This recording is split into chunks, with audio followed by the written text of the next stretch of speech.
السلام علیکم ورحمۃ اللہ وبرکاتہ۔ الحمد لولیہ والصلاة والسلام علی نبی وآلہ وصحبہ وبارک وسلم۔ قال اللہ تعالی وتبارک فی القرآن المجید والفرقان الحمید۔ بسم اللہ الرحمن الرحیم۔ ان الذین آمنوا وعملوا الصالحات سیجعل لهم الرحمن ودا۔ صدق اللہ مولانا العظیم وصدق رسولہ النبی الکریم الرؤوف الرحیم۔ اللہم نور قلوبنا بالقرآن وزین اخلاقنا بالقرآن ونجنا من النار بالقرآن۔ قال اللہ تعالی وتبارک فی شان حبیبہ مخبرا وآمرا ان اللہ وملائکتہ یصلون علی النبی یا ایہا الذین آمنوا صلوا علیہ وسلموا تسلیما۔ اللہم صلی علی سیدنا و مولانا محمد معدن الجود والکرم صلاۃ و سلاما علیک یا سیدی یا رسول اللہ وعلی آلک و اصحابک یا حبیب اللہ۔ حمد و تعریف و توصیف اللہ جل مجدہ الکریم کی ذات بابرکات کے لیے، جو خالق کائنات بھی ہے اور مالک شش جہات بھی۔ اللہ جل وعلا کی حمد و ثنا کے بعد رسول رحمت، شفیع معظم، نبی محتشم، حضور ختمی المرتبت، اللہ کے پیارے، امت کے سہارے، رب کے محبوب، دانائے غیوب، مالک رقاب امم، فخر عرب و عجم، والی کون و مکاں، سیاہ لا مکاں، سید انس و جاں، سرور لالا رخاں، نیر تاباں، سر نشین مہوشاں، ماہ خوباں، شہنشاہ حسینہ، تتمہ دوراں، جلوہ صبح ازل، نور ذات لم یزل، باعث تکوین عالم، فخر آدم و بنی آدم، نیر بطحا، رازدار ما اوحا، شاہد ما طغا، صاحب علم نشرہ، معصوم آمنہ احمد مجتبیٰ، حضرت محمد مصطفیٰ صلی اللہ علیہ وآلہ وسلم کے حضور ناز میں اپنی عقیدتوں، ارادتوں اور محبتوں کا خراج پیش کرنے کے بعد عالی مرتبت صدر بزم حاضہ، جانشین حضور ضیاء الامت علیہ رحمہ، عالی مرتبت حضرت قبلہ صاحبزادہ زیدہ مجدہ علمہ عملہ عمرہ و شرفہ، ذی وقار علماء کرام، صاحبزادگان، شرکائے مجلس عرس، السلام علیکم ورحمۃ اللہ وبرکاتہ۔ میں اور آپ خوش نصیب ہیں کہ آج سعادتوں بھری ان گھڑیوں میں ہم اللہ کے ایک پاکیزہ بندے کے سالانہ عرس کی تقریب میں شامل ہونے کا شرف پا رہے ہیں۔ اس پر اللہ کا جتنا بھی شکر ادا کریں کم ہے۔ میں اس حاضری کو اپنے لیے اعزاز اور ذریعہ نجات سمجھتا ہوں، اور یہاں خیر و برکت کے حصول کے لیے اور باطن کا نور لینے کے لیے حاضر ہوا ہوں۔ مجھے آپ سے جو کچھ کہنا ہے وہ ایک حکم تھا جس کی تکمیل کرنے جا رہا ہوں، ورنہ ان بارگاہوں میں کچھ کہنے کے لیے حاضر نہیں ہوا جاتا، بلکہ یہاں دیدہ و دل وا کر کے نور و نکہت، روشنیاں، اجالے اور برکتیں حاصل کی جاتی ہیں۔ دماغوں سے آؤ دلوں کی طرف، بڑھاؤ قدم منزلوں۔ حضور علیہ السلام کے جسد اطہر کا پر نور حصہ موئے انور، اس کی آمد کا پڑا تو دل باغ باغ ہو گیا، اور میرے دل میں ایک شعر بار بار زبان پر دل سے اٹھ کے آنے لگا، انبیاء حیراں ز حسن روئے تو، انبیاء حیراں ز حسن روئے تو، صد ملک قرباں شود ہر موئے تو۔ اللہ نے اپنے محبوب کو وہ جمال عطا کیا، وہ خوبصورتی عطا کی کہ انبیاء علیہم السلام نبی ہونے کے باوجود، انبیاء ہونے کے باوصف اس جمال جہاں آرا پہ حیرت کا اظہار کرتے ہیں، اور حضور علیہ السلام کے ایک مبارک بال پر 100 فرشتے اپنی جانیں وارنے کے لیے تیار ہیں۔ اللہ اکبر! یہ خوش بختی ہے جو آپ لوگوں کے حصے میں آئی، اور یہ سرزمین مقدس جو قال اللہ و قال رسول کے نغموں سے گونجتی چلی آ رہی ہے، اور حضور کے فرامین کی خوشبو اس بستی کے کوچہ و بازار میں بسی ہوئی ہے، اور اس پر آج اللہ نے یہ کرم نوازی فرمائی کہ زلف پیمبر کی خوشبو سے ماحول معطر ہو رہا ہے۔ کسی نے کہا تھا کہ می وریا کستوریاں دا جدوں یار نچوڑیاں زلفاں، می وریا کستوریاں دا جدوں یار نچوڑیاں زلفاں، قبلہ ہو دے بنیا نائم جتے یار نے موڑیاں زلفاں۔ اللہ نے اپنے محبوب کو وہ جمال زلف کے لیے شب سیاہ کا پیارا بولا جاتا ہے، اور شاعر اپنے محبوب کی زلف کو کالی رات سے تشبیہ دیتے آئے ہیں۔ حافظ شیرازی کا ایک شعر ہے، بفروغ چہرہ زلفت رہے دل زند ہما شب، چے دلاورس دزدے کے بشب چراغ دارد۔ تو شاعروں کا شروع سے یہ طریق رہا کہ محبوب کی زلف کو شب دیجور سے تشبیہ دیتے ہیں۔ اعلیٰ حضرت کا بھی جی چاہا کہ حضور کی زلف کو رات کہیں، لیکن پھر ان کو حوصلہ نہیں پڑ رہا تھا، تو انہوں نے کہا چلو حضور کی زلف کو شب نہیں کہتا، شب قدر کہہ دیتا ہوں۔ تو ذرا ان کا اسلوب دیکھیے اور اس کا لطف لیجئے۔ آقا کریم علیہ السلام مبارک مانگ نکالتے تھے تو سیدھی مانگ حضور نکالتے تو مبارک سر انور کی سفیدی سیاہ زلفوں کے اندر سے چھلک چھلک کے جاتی، اور وہ کیا منظرنامہ تھا، تو اس کو کس انداز سے بیان کیا۔ لیلۃ القدر میں مطلع الفجر حق، ذرا انداز دیکھیے، لیلۃ القدر میں مطلع الفجر حق، مانگ کی استقامت پہ لاکھوں سلام، مانگ کی استقامت پہ لاکھوں سلام۔ تو گویا لیلۃ القدر میں پو پھٹ رہی ہے، اور حضور علیہ السلام کی زلفوں کا حسن بھی بیان کیا، اور سر انور کی سفیدی کو بھی کس خوبصورت پیرائے میں لوگوں کے سامنے رکھا۔ آقا کریم علیہ السلام کی مبارک زلفیں نصف کان سے لے کر کے مبارک کندھوں تک یضرب من کا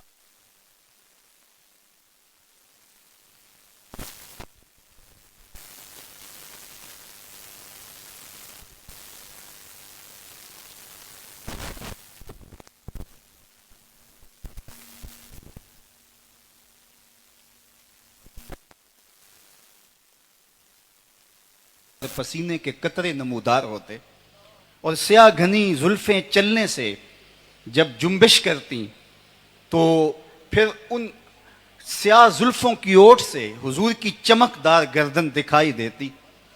تو ذرا شاعر کا تخیل یہاں بھی ملاحظہ کر لیجئے، عرق آلودہ گردن زیر کاکل یوں دھمکتی ہے، عرق آلودہ گردن زیر کاکل یوں دھمکتی ہے، اندھیری رات ہے برسات ہے بجلی چمکتی ہے، اندھیری رات ہے برسات ہے بجلی چمکتی ہے۔ تو یہ وہ حسن ہے، وہ جمال ہے کہ ساری زندگی بھی اس عنوان سے آپ گفتگو کریں تو حق ادا نہیں ہو پاتا. مکھ چند بدر شاہ شانی ہیں، مکھ چند بدر شاہ شانی ہیں، کالی زلف تے اکھ مستانی ہیں، مخمور رکھی ہند مد بھریاں. اللہ اکبر. تو کہا انبیاء حیران سے حسن روئے تو، صد ملک قربان شود ہر موئے تو. تو یہ اعزاز، یہ عزت اور یہ تکریم اللہ نے اس آستان رحمت کو عطا کی. اور کیوں نہ ہو، یہ اعزازات محنتوں کا ثمرہ ہوتے ہیں اور یہ اللہ کی عنایت خاصہ ہوتی ہے جو وہ بندگان خاص کو عطا کرتا ہے. تو میرا آپ کا آج تقریب عرس میں موجود ہونا سعادتوں اور رحمتوں کے حصول کا سبب اور ذریعہ ہے. میرے اور آپ کے ممدوح صاحب عرس حضور ضیاء الامت علیہ رحمہ زندگی بھر اجالے بانٹتے رہے، روشنیاں تقسیم کرتے رہے، اور آج اتنا طویل عرصہ گزرنے کے باوجود ان کے نام کا چراغاں ہر آنے والے دن میں آپ دیکھتے ہیں کہ بڑھتا چلا جاتا ہے. اس لیے کہ جنہوں نے اللہ اور اس کے محبوب کے نام کی مالا جپی ہوتی ہے اور ان کے لیے اپنے آپ کو وقف کر دیا ہوتا ہے، اپنی زندگی لگا دی ہوتی ہے، میرے رب کا وعدہ ہے کہ میں ان کو مرنے نہیں دیتا، انہیں حیات طیبہ دیتا ہوں. اور رحمان لوگوں کے دلوں میں ان کی محبت کو اجاگر کر دیتا ہے. پھر زمانے گزرے، صدیاں گزریں، تو اس کے باوجود ان کے نام کا فروغ اور ان کے ذکر کی گونج بڑھتی چلی جاتی ہے، اور ہر ساعت، ہر لمحہ، ہر گھڑی تذکروں کی خوشبو ہے کہ پھیلتی چلی جاتی ہے. ورنہ دنیا کے اوپر کتنے لوگ آئے اور چلے گئے، اور ان کا طوطی بولتا تھا، نقارے بجتے تھے، جب وہ گھر سے نکلتے تھے ہٹو بچوں کی آوازیں آتی تھیں، لیکن مرنے کے بعد لوگ ان کا نام بھی فراموش کر گئے. مٹ گیا مشتاق دل سے رنگے یاد رفتگاں، پھول مہنگے ہو گئے قبریں پرانی ہو گئیں. کون کسی کو یاد رکھتا ہے، اور کس کے پاس فرصت ہے کہ کوئی کسی کو یاد رکھے. لیکن زمانے بیت جائیں، لیکن ان لوگوں کی نہ قبریں پرانی ہوتی ہیں اور نہ عقیدتوں کے پھول مہنگے ہوتے ہیں. اس لیے کہ انہوں نے ساری زندگی اس حسن بے مثال سے الفت کا رشتہ جوڑا ہوتا ہے، اور یہ حسن ان کو بھی ایسی عزتیں عطا کر دیتا ہے کہ پھر صدیاں بیتنے کے باوجود بھی ان کے نام سر بلند ہی رہتے ہیں، ان کے نام کبھی بھی سرنگوں نہیں ہوتے. تو اللہ تعالیٰ جل شانہ نے ارشاد فرمایا کہ جو ایمان لائے اور اچھے صالح اعمال بجا لاتے رہے تو رحمان ان کے لیے لوگوں کے دلوں میں محبت اجاگر کر دے گا، الفت کے چراغ روشن کر دے گا. مخلوق ان سے پیار کرنے پہ مجبور ہوگی، اس لیے کہ الوہی انتظام ہے کہ دلوں میں ان کی محبت انڈیل دی جائے گی، دلوں میں ان کا پیار داخل کر دیا جائے گا. حدیث پاک میں آتا ہے کہ جب کوئی شخص اللہ کا محبوب ہو جاتا ہے تو اللہ ندا دیتا ہے جبریل امین کو کہ فلاں بندے سے میں پیار کرتا ہوں، تو بھی اس سے پیار کر. تو جبریل اس سے پیار کرنے لگ جاتے ہیں. پھر جبریل اہل آسمان کو ندا دیتے ہیں کہ فلاں بندے سے اللہ پیار کرتا ہے، اے آسمان کے باسیو تم بھی اس سے پیار کرو. پھر اس کی قبولیت دنیا کے اوپر ڈال دی جاتی ہے، اللہ کی مخلوق اس سے پیار کرنے لگ جاتی ہے اور محبت کا ربط و رشتہ اس سے قائم کر لیتی ہے. تو یہ وہ پیار ہے جو اللہ کی طرف سے ان کے لوگوں کے دلوں میں ڈالا گیا ہے، ودیعت کیا گیا ہے. لہٰذا مرور زمانہ کے ساتھ اور وقت کے گزرنے کے ساتھ بھی یہ محبت دلوں سے نکالی نہیں جاتی. جوں جوں وقت بڑھتا چلا جاتا ہے ان کی محبت سینوں کے اندر بڑھتی چلی جاتی ہے.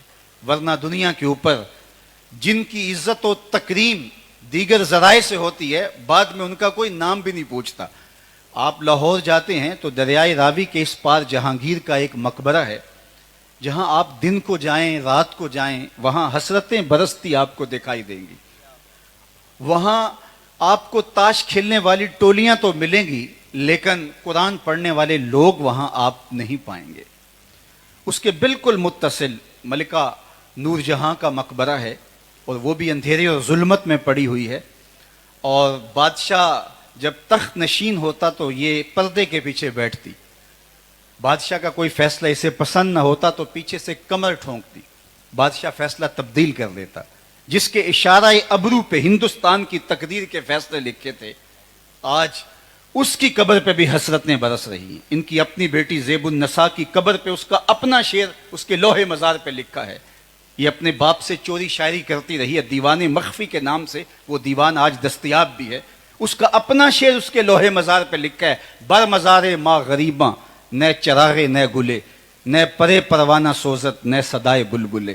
ہم غریبوں کی قبر پہ نہ کوئی چراغ جلانے آئے گا، نہ کوئی پھول ڈالنے آئے گا، نہ کسی بلبل نے جو ہے وہ گیت گانے ہیں، اور نہ کسی پروانے نے پر جلانے ہیں. آج غریب بنے ہوئے ہیں. بر مزار ماں غریباں جو مطلق العنان حکمران تھے، بر صغیر پاک و ہند کی راجدھانی جن کے زیر نگیں تھی، آج وہ کہہ رہے ہیں بر مزار ماں غریباں نہ چراغے نہ گلے. یہ میں راوی کے اس پار کی کہانی سنائی ہے. راوی کا کنارہ پار کر جائیں، ایک لوح مزار ادھر بھی ہے. یہاں تو لکھا ہے بر مزار ماں غریباں نہ چراغے نہ گلے، اور وہاں لکھا ہے گنج بخش فیض عالم مظہر نور خدا نا کساں را پیر کامل کاملاں را رہنما. ارے میں گسارو سویرے سویرے خرابات کے گرد پھیرے بپھیرے، کبھی اس طرف بھی گزر کر تو دیکھو، بڑی رونقیں ہیں فقیروں کے ڈیرے. تو کہا کہ جو اللہ اس کے رسول کے ساتھ اپنے ربط باطن کو قائم کرتا ہے تو پھر میرا عہد ہے فَلَنُحْيِيَنَّهُ حَيَاتًا طَيِّبَةً، میں پھر مرنے نہیں دیتا، حیات طیبہ بخش دیتا ہوں، ابدی زندگی دے دیتا ہوں. انہیں ایسی عزت سے سرفراز کرتا ہوں جس کو زوال نہیں ہوتا. ان کو کامیابی عطا کر دیتا ہوں. موت اوروں کے لیے ہے، ان کے لیے وصل حبیب کا ایک ذریعہ بن جاتی ہے. اقبال علیہ رحمہ کی جب والدہ کا انتقال ہوا تو انہوں نے ایک نظم لکھی والدہ مرحومہ کی یاد میں.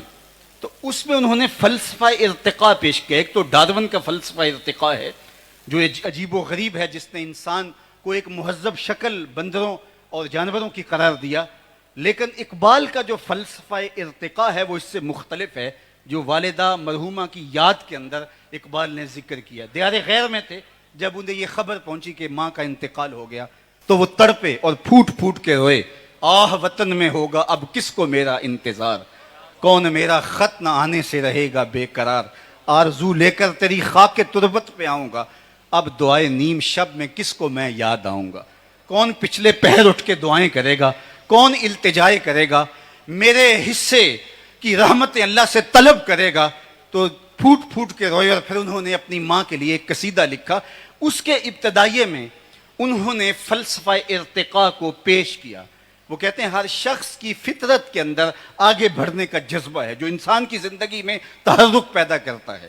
اگر یہ جذبہ سرد پڑ جائے تو پھر جمود اور تعطل پیدا ہو جائے، پھر آگے بڑھنا انسان کے بس میں نہ ہو، تو وہ جذبہ انسان کو ہر لحظہ آگے بڑھانے کی طرف، وہ اس کی جس طرح کی بھی زندگی ہے، وہ برائی کی زندگی گزار رہا ہے یا نیکی کی زندگی گزار رہا ہے، وہ آگے بڑھنے کی خواہش اس جذبہ کے تحت اپنے سینے کے اندر موجزن پاتا ہے اور وہ آگے بڑھتا چلا جاتا ہے. اس کی مثال انہوں نے ایک بیج سے دی ہے.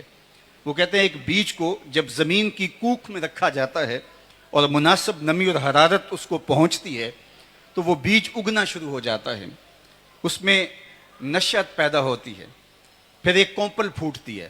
یہ بیج کی بہتر صورت تھی، اس کے ارتقاء کا ایک رنگ تھا. لیکن پھر وہ اس پہ بھی مطمئن نہیں ہوتا بیج. وہ کونپل سے پھر شاخ بنتی ہے، شاخ سے پھر پتے نکلتے ہیں، پتوں سے پھر کلیاں نکلتی ہیں، اور یہ ارتقائی مراحل یہ بیج طے کرتا چلا جاتا ہے. اور کلیوں سے پھر پھول بنتے ہیں اور پھول سے پھر پھل بنتا ہے. یہ اس کا نقطہ کمال ہے. اب اس سے بڑھ کر اس کا کوئی نقطہ کمال نہیں تھا. تو پھل پک کر کے پھر دوبارہ بیج بن جاتا ہے. اور پہلے ایک بیج تھا، اب کئی بیج. اب دوبارہ جب وہ زمین کے بطن میں آئے، زمین کے پیٹ میں آئے تو ایک باغ بن کے نکلا. تو جب ارتقائی منازل طے ہو جاتی ہیں تو پھر دوبارہ اسی حالت میں پلٹ کے آتا ہے. تو اقبال کہتا ہے کہ بندہ کامل جب اپنے ارتقائی منازل طے کر جاتا ہے تو پھر وہ اس دنیا سے ارتقاء کی ساری منزلیں طے کرنے کے بعد قبر میں اترتا ہے اور لوگ سمجھتے ہیں کہ وہ فنا ہو گیا، لیکن حالت اور صورت یہ ہے کہ فطرت ہستی شہید آرزو رہتی نہ ہو، خوب تر پیکر کی اس کو جستجو رہتی نہ ہو، موت کو سمجھا ہے غافل اختتام زندگی، یہ ہے شام زندگی صبح دوام زندگی۔ فَلَنُحْيِيَنَّهُ حَيَاتًا طَيِّبَةً کا روپ دار کر کے وہ پھر ایک ایسے روپ میں جاتا ہے کہ پھر وہاں جا کر کے اس کے فیوز و برکات بڑھ جاتے ہیں۔ موت فنا نہیں کر دیتی، اگر موت فنا کر دیتی ہوتی تو پھر اتنی ارزاں یہ چیز نہ ہوتی۔ تو موت فنائیت تامہ کا نام نہیں ہے، ایک نئی زندگی، ایک برزخ کی زندگی دیتی ہے، اور جو اہل اللہ ہیں وہ ارتقائی منازل کو طے کر کے اس سے اگلے درجے کے اندر سفر کرتے چلے جاتے ہیں۔ موت کو سمجھا ہے غافل اختتام زندگی، یہ ہے شام زندگی صبح دوام زندگی۔ فَلَنُحْيِيَنَّهُ حَيَاتًا طَيِّبَةً کا یہ روپ ہے۔ اب وہ قبر میں پہنچ کر کے بھی فیض رساں ہوتا ہے، اس کے انوار بٹتے رہتے ہیں، وہ روشنیاں بکھیرتا رہتا ہے، اور وہ ڈوب کر کے بھی نہیں ڈوبتا، بلکہ وہ ایک اور رنگ کے اندر، جو اقبال علیہ الرحمٰن نے دوسرے مقام پہ کہا، جہاں میں اہل ایمان صورت خورشید جیتے ہیں، ادھر ڈوبے ادھر نکلے، ادھر ڈوبے ادھر نکلے، تو یہ ان کے معاملات ہوتے ہیں، اور وہ نور و نکھت روشنیاں اور اجالے بانٹتے چلے جاتے ہیں۔ لیکن جب انہوں نے علائق نفسانیہ سے اپنے آپ کو پاک کیا ہو، ستھری پاکیزہ عفت معاب زندگی کا تصور انسان کی اخروی زندگی کی بہتری کا ضامن بن جاتا ہے، اس لیے فرمایا جو ایمان اور صالح اعمال کے نور سے مالا مال ہو جاتے ہیں تو رحمان لوگوں کے دلوں کے اندر ان کے پیار کی، ان کی الفت کی اور ان کی محبت کی ایک بہار پیدا کر دیتا ہے، اور دھرتی کے باسی ان سے پیار کرنے پر مجبور ہو جاتے ہیں۔ اور آج آپ اتنے لوگ کشاں کشاں چل کے بستی بستی سے شہر شہر سے یہاں پہنچے ہیں، تو یہ وہ محبت آپ کو کھینچ لائی ہے۔ محبت کا جو تخم جو دل میں بویا جاتا ہے، پھر ریاض نخل طور بنتا ہے، وہ پھر کبھی بھی مرجھاتا نہیں ہے، وہ ہمیشہ ثمر بار رہتا ہے، اور اس کے پھل ہمیشہ بنی نوع انسانیت کو ملتے رہتے ہیں۔ اچھا، میں اگر بات کو طویل کر دوں تو وقت کے دامن میں اتنی گنجائش نہیں ہے۔ میں آپ کے سامنے مختصراً حضور ضیاء الامت علیہ رحمہ کی زندگی کو میں نے جو دیکھا اور ان کو جس انداز سے میں نے پڑھا، تو میں ان کی شخصیت کے صرف ایک پہلو کو، چونکہ جو لوگ ان کی قربت میں رہے، ان کی صحبت کے نور اور ان کی صحبت کے اجالوں میں زندگی بسر کی، اور می کی طرح رحمت کا برستا ہوا جھرنا پھوٹتا رہا اور وہ اپنی جھولیاں بھرتے رہے، وہ تو کچھ بیان کر سکیں۔ لیکن میں ایک ایسا شخص کہ جن کی زندگی میں ان سے 2 یا 3 ملاقاتیں ان کو نصیب ہوئیں جس شخص کو، تو وہ کیا احاطہ کر سکتا ہے اور کیسے دامن دل پھیلا کر کے میں کوئی بات کرنے کا دعویٰ کر سکتا ہوں۔ لیکن پہلے میں امام بخاری علیہ رحمہ کے حوالے سے حضرت عبداللہ بن عون رضی اللہ تعالی عنہ کا ایک قول آپ کے سامنے رکھنا چاہتا ہوں۔ وہ فرماتے ہیں کہ میری آرزو یہ ہے، میری تمنا یہ ہے کہ میں خود اور اپنے جو احباب ہیں، جو میرے ملنے والے ہیں، میرے محبین ہیں، میرے مخلصین ہیں، میرے ساتھ ربط محبت رکھنے والے ہیں، ان لوگوں کے حوالے سے اور اپنے آپ کے حوالے سے 3 چیزوں کا طالب ہوں۔ سب سے پہلی چیز میری آرزو یہ ہے کہ قرآن کا نور بٹتا رہے اور یہ اجالے پھیلتے رہیں اور لوگ فیض یاب ہوتے رہیں، اور دوسری میری آرزو یہ ہے کہ حدیث رسول کا نور اور حضور کی سنت اور سیرت کے اجالے پھیلتے رہیں، اور تیسرا میرا مدعا یہ ہے کہ اللہ کی جو مخلوق ہے اس کے لیے میری زبان سے کلمہ خیر کے علاوہ کچھ نہ نکلنے پائے۔ یہ میری زندگی کے 3 ہدف ہیں جو میں خود حاصل کرنا چاہتا ہوں، اور میں چاہتا ہوں کہ میرے متعلقین اور میرے ساتھ جڑے ہوئے لوگ وہ بھی ان 3 چیزوں کو حاصل کریں۔ سب سے پہلے قرآن مجید کے ساتھ ان کا تعلق مضبوط ہو اور ان کا وجود قرآن مجید کو پھیلانے کا سبب اور ذریعہ بنے۔ میں آپ کو یہ بات بتاؤں، آج میرے وطن پاکستان میں اللہ میرے پاکستان کو استحکام نصیب فرمائے، اور اس کے شہروں میں، دیہاتوں میں، گوٹھوں میں، دریاؤں اور صحراؤں میں امن کا نور پھیلا دے، اور اس وطن کو معیشت کا نور بھی دے اور معاشرت کا جمال بھی عطا فرمائے۔ عسکری قوتوں سے بھی اللہ اس کو مالا مال کرے اور سیاسی استحکام بھی اس ملک میں نصیب ہو۔ تو میرے ملک میں آج ایک بات کہی جا رہی ہے، اور وہ یہ کہ اگر نصاب ایک ہو تو پھر قوم بن سکتی ہے، اور اس پہ آج ایک عرصے کے بعد کام ہونے جا رہا ہے، اس لیے کہ ہم ایک ہجوم ہیں، ہم قوم نہیں بن سکے۔ تو چونکہ متشدد مزاج کے نصابوں کے نتیجے کے اندر افراد بھی اسی طرح کے پیدا ہوں گے، اس لیے اگر پوری قوم کو ایک نصاب پہ جمع کر لیا جائے تو پھر قوم ایک بنتی ہے۔ اگر یہ بات شعوری طور پہ ہم نے طے کر لی ہے تو پھر اس بات کو سمجھیے، اگر نصاب ایک ہوگا تو پوری قوم ایک قوم بنے گی، اور اگر نصاب قرآن قرار دیا جائے گا تو شرق سے غرب تک بسنے والی امت بھی ایک امت بنے گی۔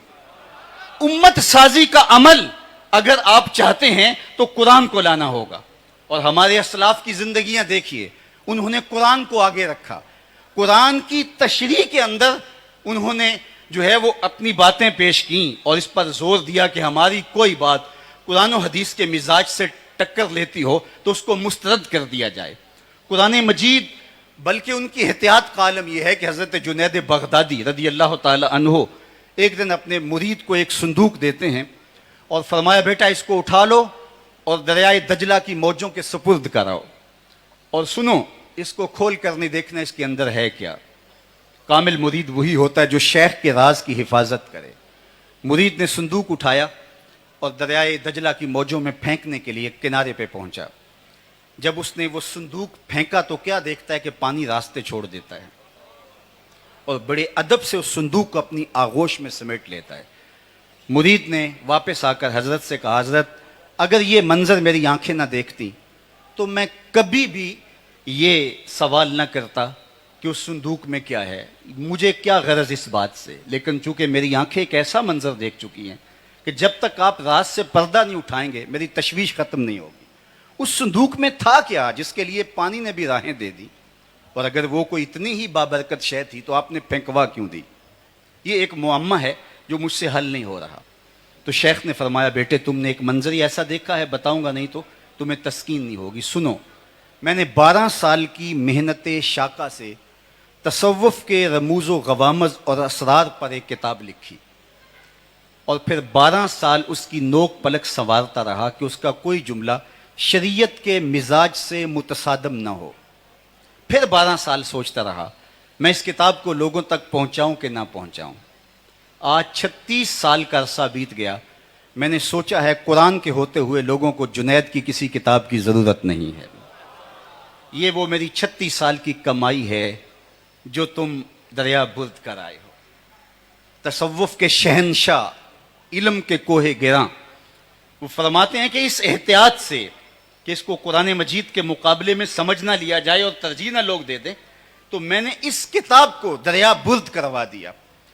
آج ہر شخص جو ٹیڑھی میڑھی لکیریں کھینچ لے اور وہ بھی سمجھتا ہے کہ میری باتیں حرف آخر ہیں اور اس سے تشدد اور فرقہ بندی کو فروغ ملتا ہے، تو قرآن مجید کے ساتھ جب امت جڑتی ہے تو پھر حقیقی معنی میں امت بنتی ہے۔ وہ شرق میں بسنے والے ہوں یا غرب میں بسنے والے ہوں، زبان کوئی ہو اور ان کی جغرافیائی صورتحال کوئی بھی ہو، چونکہ جب تھیوری ایک ہے تو پریکٹیکل بھی ایک آئے گا۔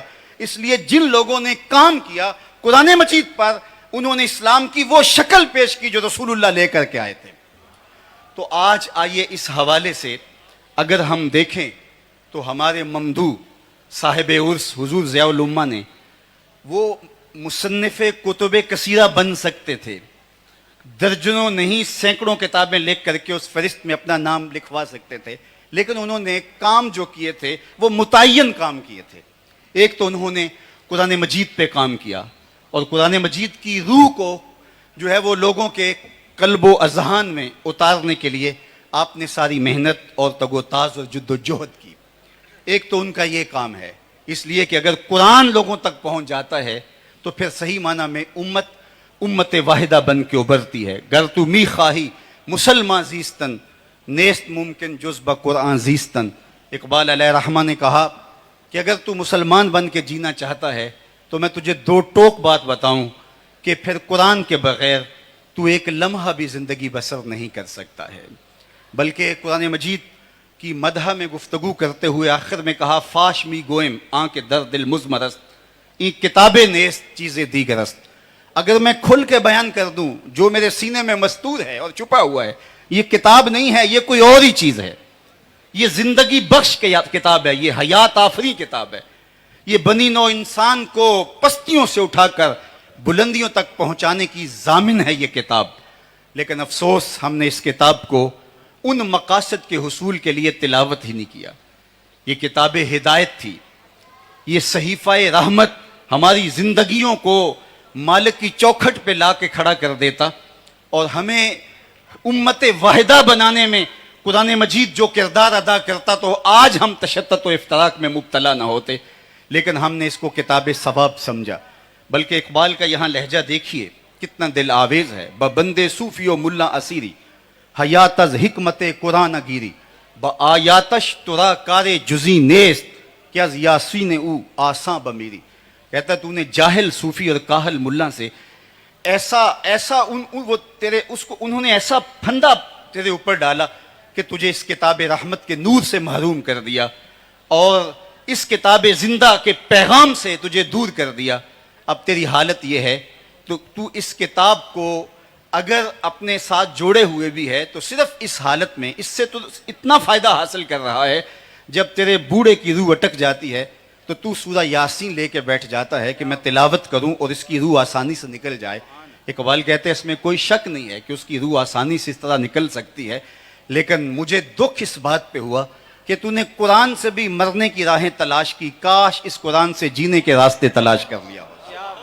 یہ تو زندہ کتاب تھی، یہ تو کھڑا کر دینے والی تھی، یہ تو امت کی نہضت کی ضمانت تھی، یہ تو امت کی نشأت کا ذریعہ تھی، یہ تو امت کو امت واحدہ بنانے والی تھی. لیکن تو نے اس کتاب ہدایت کو بھی، اس کتاب نور کو بھی تو نے صرف اپنے بوڑھوں کی روح کے قبض کی آسانی کے لیے استعمال کیا.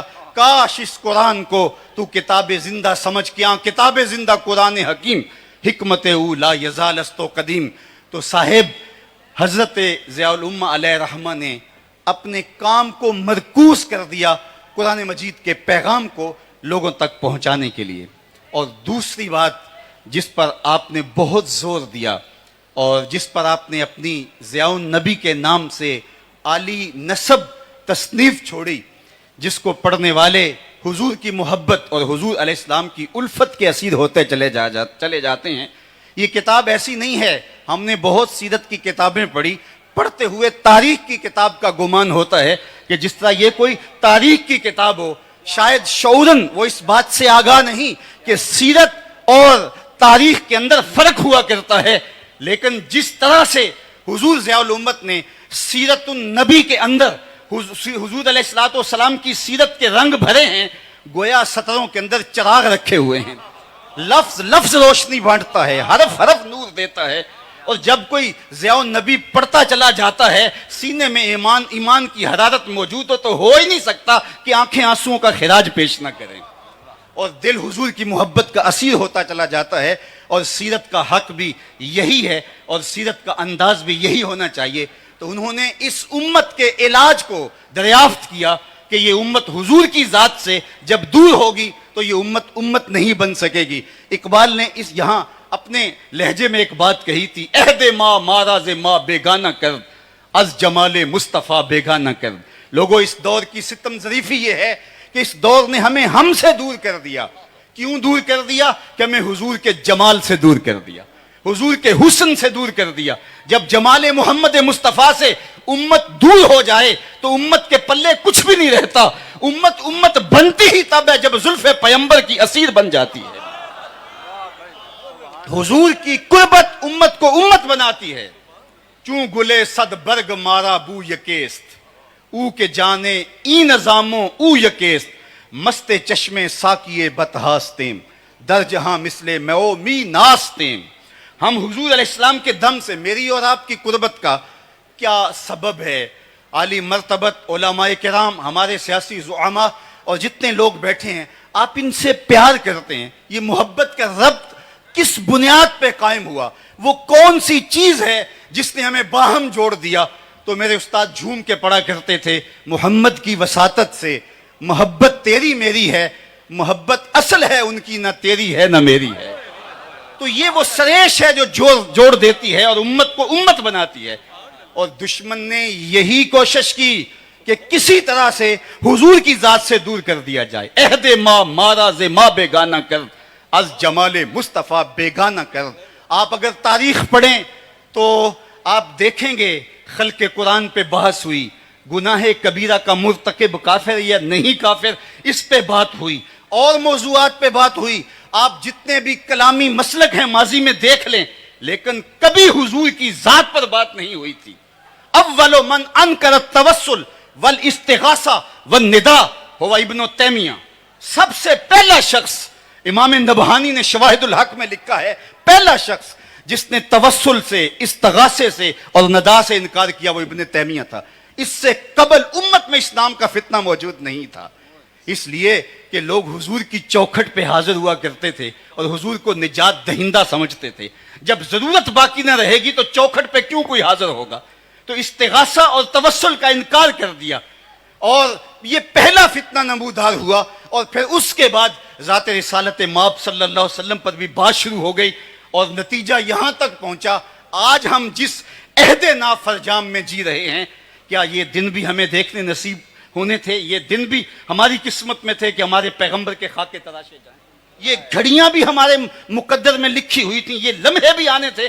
ماضی میں ایسا کبھی نہیں ہوا تھا, اس لیے کہ امت حضور کے ساتھ جڑے تو امت بنتی ہے. اگر آپ مجھے پوچھیں کہ دین کا خلاصہ کیا ہے اور دو لفظوں میں خلاصہ بیان کرو, تو میں اقبال کا لہجہ ادھار لوں گا. اقبال نے کہا تھا, دین سراپا سوختن اندر طلب, دین سراپا سوختن اندر طلب, انتہائش عشق آغازش ادب. طلب محبوب میں تڑپنے کا نام دین ہے. جو ادب سے شروع ہوتا ہے عشق پہ ختم ہو جاتا ہے, اور جو دین ادب سے شروع ہو کے عشق پہ ختم نہیں ہوتا وہ دین ہی نہیں ہے. عشق ہی ابتدائے ذات, عشق ہی انتہائے ذات, عشق نہ ہو تو شرح و دین بت کدا تصورات, کچھ باقی نہیں بچتا. تو ذات رسالت مآب صلی اللہ علیہ وسلم سے دور کرنے کی بدکاری کی گئی, اور جن لوگوں نے امت کے مرض کی تشخیص کی. ابھی ایک لفظ یہاں بولا جا رہا تھا, نباز اثر, تو اثر کی نبض پہ حضور ضیاء الامت نے ہاتھ رکھا, اور مصنف کتب کثیرہ بننے کی بجائے ایک قرآن پہ کام کیا, اور دوسرا کام انہوں نے حضور کی سیرت پہ کیا, تاکہ یہ زمانہ میرے رسول کی زلفوں کا اسیر ہو جائے. حضور کی غلامی اس کے رگ و ریشہ میں جب محو نفوذ ہو جائے گی, چونکہ محبت انسانوں کو, امت کو باہم جوڑتی ہے. یہاں میں ایک جملہ اور رک کے کہوں گا, دنیا کی جتنے بھی محبتیں ہیں یہ رقیب پیدا کرتی ہیں. ایک کے دو چاہنے والے آپس میں رقیب ہوتے ہیں, یہ میرا محبوب ہے تم نے کیوں دیکھا. لڑائی کی نوبت آ پہنچی, قتل و غارت تک معاملہ پہنچا. حسن ہی اتنا قلیل ہے کہ صرف ایک کی ضرورت کو پورا کرتا ہے, دوسرا آیا نہیں, لڑائی ہوئی نہیں. یہ دنیا کی محبتیں رقیب پیدا کرتی ہیں. ایک کے دو چاہنے والے آپس میں رقیب ہوتے ہیں, لیکن میرے محمد عربی کے چاہنے والے آپس میں حبیب ہوتے ہیں. دل بمحبوب حجازی بستائم, دل بمحبوب حجازی بستائم, زی جہت با یک دیگر پیوستائم. ہماری محبت کا سبب ذات رسالت مآب ہے.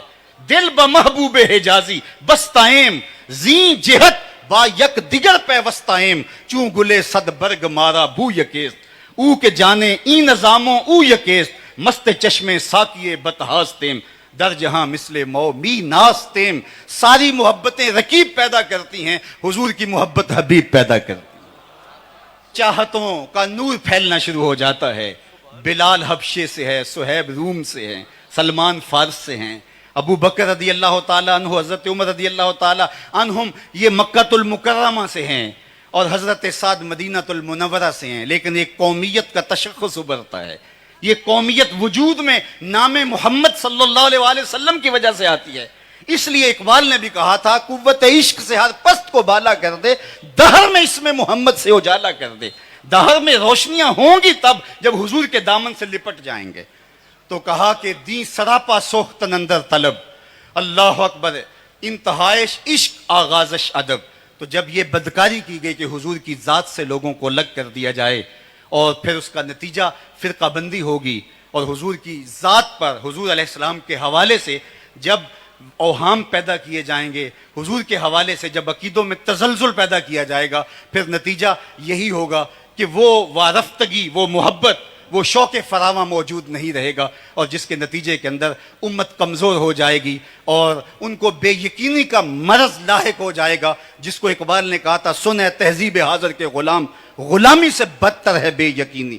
آج قوم کو بے یقینی میں مبتلا کرنے کی جب سازش کی جا رہی ہے تو ہم دیکھتے ہیں کہ ضیاء النبی ایک ایسا روشنی کا منبع و مصدر ہے، ایک ایسا جلتا ہوا چراغ ہے کہ جب آپ اس کو کھولتے ہیں تو روشنیاں پھوٹنے لگتی ہیں، اجالے نکلنے لگتے ہیں، اور سطر نور بانٹتی ہوئی نظر آتی ہے۔ اور جب اس سیرت کی خوبصورت کتاب کو آپ پڑھتے ہیں تو آپ کا دل حب رسول سے سرشار ہو جاتا ہے۔ تیسری بات جو میں نے کہی اور میری گفتگو اختتام کی طرف چلی جائے گی، حضرت عبداللہ بن عون کہتے ہیں کہ میں چاہتا ہوں کہ میرے چاہنے والے اور میں اس دنیا پہ رہ کے یہ 3 کام کر جائیں تو ہمارے لیے کافی ہے۔ ایک تو لوگوں کو قرآن کی طرف لے کر آئیں، دوسری بات لوگوں کو حضور کی سنت اور حضور کی سیرت کی طرف لے کے آئیں، اور تیسرا کام میرا کرنے کا یہ ہے جو میں ارادہ رکھتا ہوں اور اپنے متبعین اور اپنے محبین اور اپنے ساتھیوں سے بھی اس کی توقع رکھتا ہوں، وہ یہ ہے کہ میری زبان سے کسی کے لیے کلمہ خیر کے علاوہ کچھ نہ نکلے۔ آج ہماری تقریریں، آج ہماری تحریریں، آج ہماری تدریس تشتت و افتراق کے بیج بونے لگے، اور امت پہلے ہی ٹکڑے ٹکڑے اور فرقہ فرقہ ہو، اور پھر ہم نئی فرقہ بندی کی بنیاد فراہم کر رہے ہوں، اور اس طرح سے ہم ایک دوسرے پر تان و تشنیع کے تیر برسا رہے ہوں، تو اس ماحول کے اندر ہم دیکھتے ہیں ضیاء النبی ہو یا ضیاء القرآن ہو یا سنت خیر الانام ہو، یہاں کس درد مندی کے ساتھ لوگوں کو حضور کی دہلیز پہ لانے کی کوشش کی جا رہی ہے۔